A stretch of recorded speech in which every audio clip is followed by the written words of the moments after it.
Welcome to the Death to the Org Chart podcast with Jeffrey DeMure, your guide to entrepreneurial freedom. Today, we will be exploring your D.N.A. Thanks for joining us, and we hope you enjoy the conversation. Did you know that you can't deny your DNA? You are wired a certain way. Hello, friends. Today, I want to talk to you a little bit about the nature of who you are and who we are, and how you can take that and use it for your success, the success of your organization, the success of your relationships, hopefully, to make your life a little bit better. There's a quote from Hamlet that says, "To thine own self be true." And what this means to me is that I can't deny the way that I'm wired, the way that I am. I have said a lot in the past that I'm not very smart and I'm kind of lazy. And Chelsea and I were doing a presentation at UC Merced for a good friend of mine, Mark Harris, a couple of years ago. And I made that statement. And at the end of the class, when it was question and answer time, this young man said, "Mr. DeMure, it seems like you're fairly successful. How can you say you're not very smart and you're kind of lazy?" Well, let me tell you that just because you seem to be inclined to be a certain way, you don't have to stay there, that we can evolve. We have DNA that makes us kind of who we are, but then we have other things that manifest into our personalities, our behaviors, and our habits.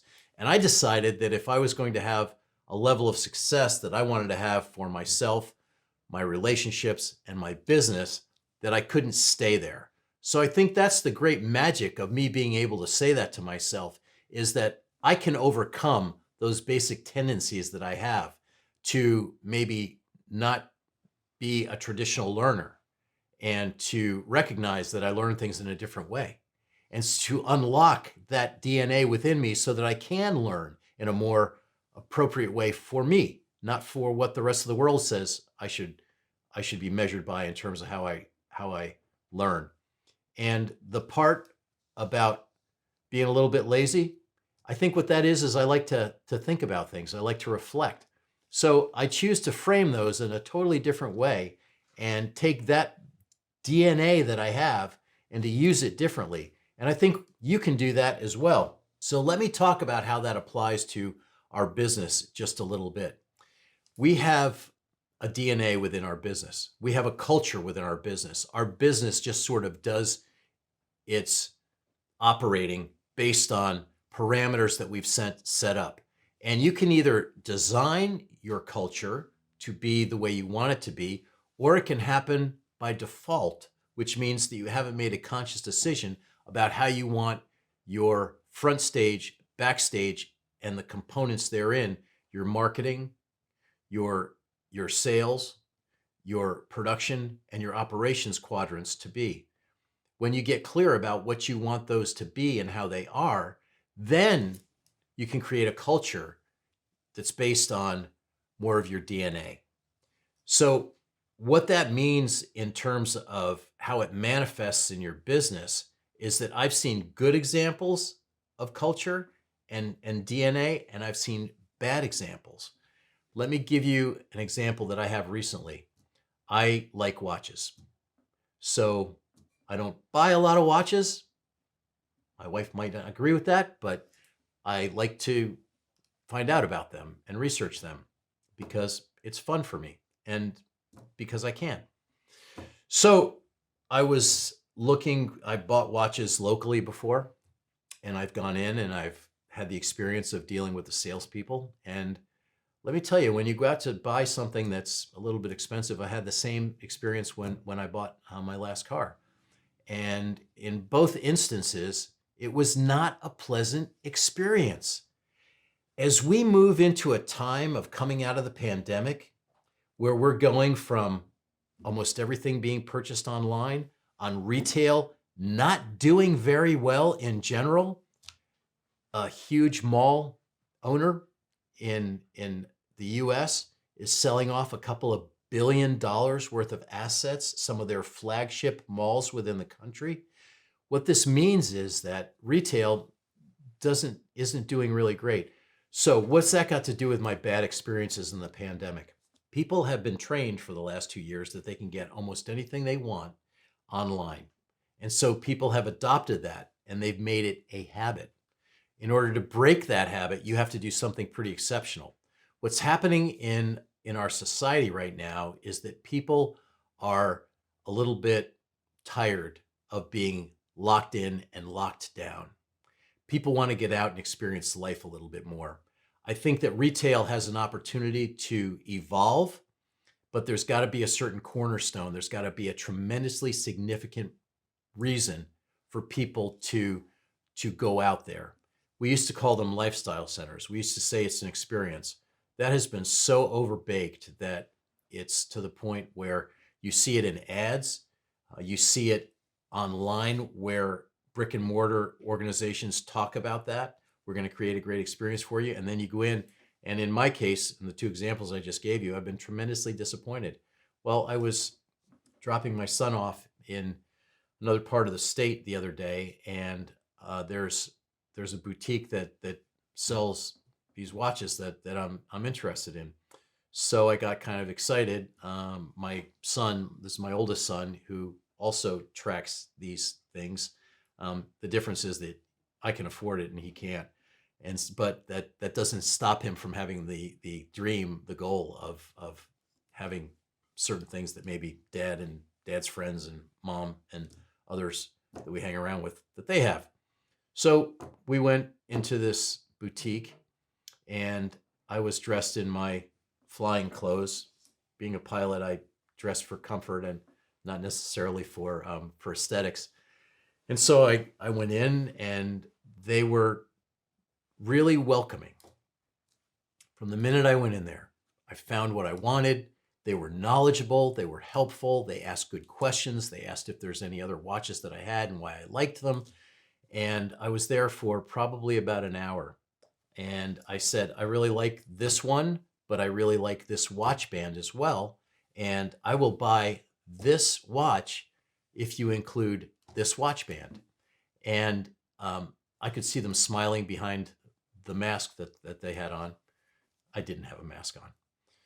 And so they could see me smiling. So there was no doubt about me having a good time. I think they were having a good time. Their eyes were kind of smiling, but they were also a little bit scared. And I'm okay with that. If I can make people feel a little uncomfortable and still motivate them, that's an okay thing. Because there's no amount of learning that comes without a moderate amount of stress. So she said, I'll have to go back and ask my manager, but she's on a Zoom call. I said, okay, I'll wait, but only for so long. I have ADD, and there's a lot of other shops around here. She came back, and it wasn't that long. And she said, my manager said that would be fine. She would be glad to include that.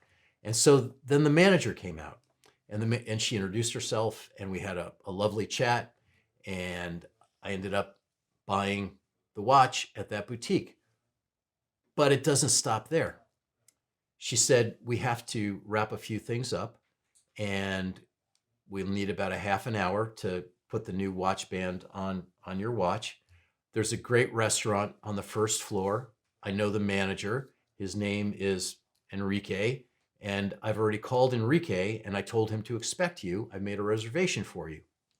So we went down, and they were expecting us, which is really a nice thing, especially when you're dressed in your flying clothes at a really high-end kind of mall.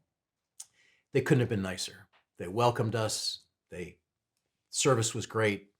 At the end of the meal, the manager came over and he said, the boutique has bought your lunch.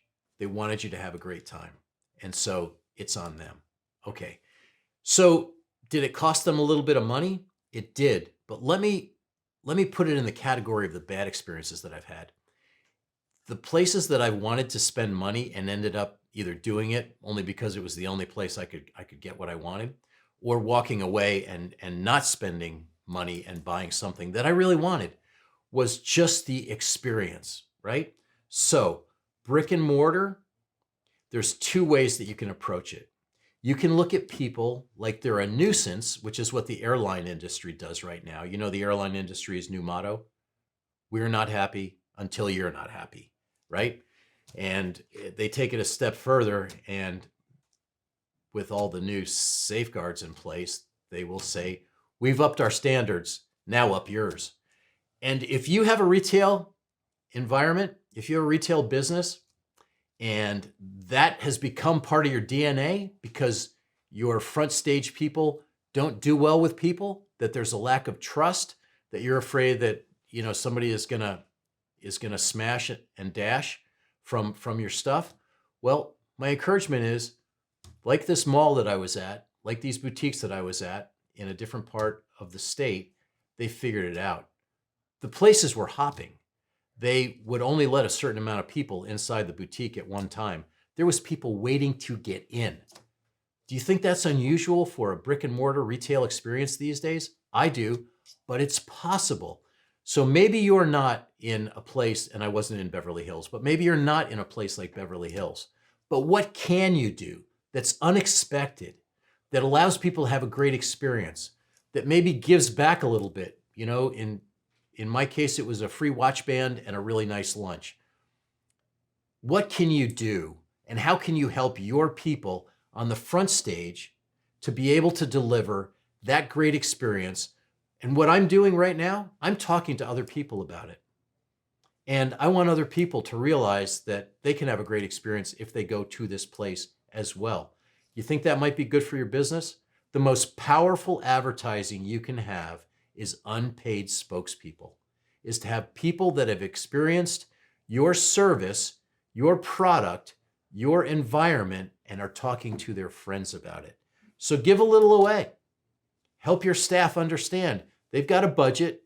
It's this big, but it's a budget that they can work within. On the front stage, if you say to your sales and your creative people that are on the front line, we can do this for you, whatever this is, because you've thought about it, you've decided, and that you'll do it so that you can have that great positive impact on people.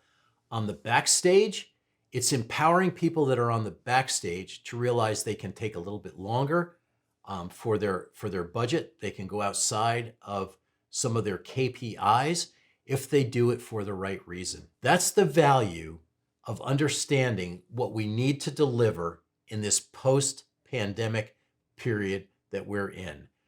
People, we are competing with reality and non-reality. And the last 2 years has been surreal. So when people finally decide to step out, help them have a great time and make them feel good about spending money with you.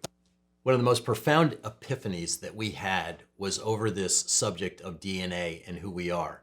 We were working with a publicly traded company, and their project manager was there for a presentation that we did. And what we do is we help protect our clients from themselves. We have had clients that articulate it that specifically, that's our job, is to protect them from themselves. When they go too far and they eliminate too much and they take too much creativity out of what we're proposing, then they expect us to tell them. And what that is it's a collaboration. And within every entrepreneurial relationship, that is what you'll have. Well, at this meeting, and we had been around this subject with this project manager for a while, and the project manager finally said, "Why do you care so much?" We're design professionals. We want to be the inspiration for the built environment. This is what we do. Well, we don't want that. We don't need that. Basically, can you just dumb it down? And I really don't know why you care so much. We left there, and there's a term. It's a highly scientific, psychological term. You've probably heard it in our culture. But the term that describes this, it's very scientific. It's called icky. We felt icky. It did not make us feel good. And what that did was that became our battle cry. That became something that we could understand, because now we can articulate what it is we do. We care about the things that we do and who we do them with. And to just be an order taker, there's a place for that, but it's not necessarily in the creative part of what it is we do, and probably not for you either. So being able to identify the things that don't work with your spirit, with your DNA, with who you are, for how you're wired, is going to help you move on to the next opportunity that is more aligned for who you are. Thank you for joining us for the Death to the Org Chart podcast with Jeffrey DeMure. Be sure to subscribe on Facebook, iTunes, YouTube, and anywhere you listen to podcasts. To get more information about Jeff or to order your copy of the book, Death to the Org Chart, go to dttoc.com. Go create the freedom you were meant for.